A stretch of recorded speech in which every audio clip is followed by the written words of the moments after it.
pas si j'ai plus vu Les Affranchis, Le Parrain ou le Jour se lève. Je me souviens, je suis à la fac quand je découvre ça, à la Cinémathèque. Ben, à ce moment-là, j'ai quoi? J'ai 21 ans. Ça me parle. Donc ouais, il est moderne ce film. Je l'ai trouvé assez moderne dans sa construction, justement, avec le flashback dont on parlait tout à l'heure. Je suis vraiment fan de Gabin, j'adore ce qu'il fait. D'ailleurs, quand tu me parlais de parler tout à l'heure, c'est pas né dans les années 70 ou aujourd'hui repris. Il l'avait déjà fait, lui. C'est pour ça qu'il avait une telle avance, moi, je trouve. Comment vous appelez-vous? Moi, je m'appelle Clara. C'est ridicule, ça. Non, c'est toi qui es ridicule. T'es impoli avec ça. Moi, les gens impolis, c'est vite fait, tu sais.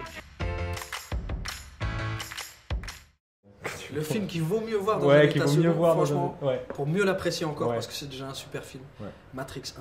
C'est encore plus, au-delà du grand film que c'est, que je pense, moi, c'est encore plus une attraction. C'est encore plus interactif. C'est-à-dire que l'écran disparaît presque. Oh, le film Quai d'Emballé, je pense, en tout cas à l'époque, moi celui que j'ai connu, c'était Dirty Dancing. À l'époque, tu parlais de Dirty Dancing à une fille, c'était un sujet de discussion. Enfin, c'était pas mon délire de dire on va au cinéma ensemble voir ce film-là pour emballer une fille. Non, bref, c'est un peu une question bizarre. Moi, je comprends pas Inland Empire. J'ai adoré Mulholland Drive et tout ce qu'il a fait avant, Blue Velvet, machin tout.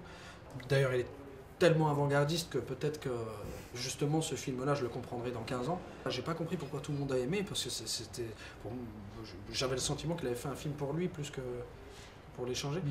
J'ai pas trop accroché. Ça reste évidemment bien, bonne facture, très bien joué, etc.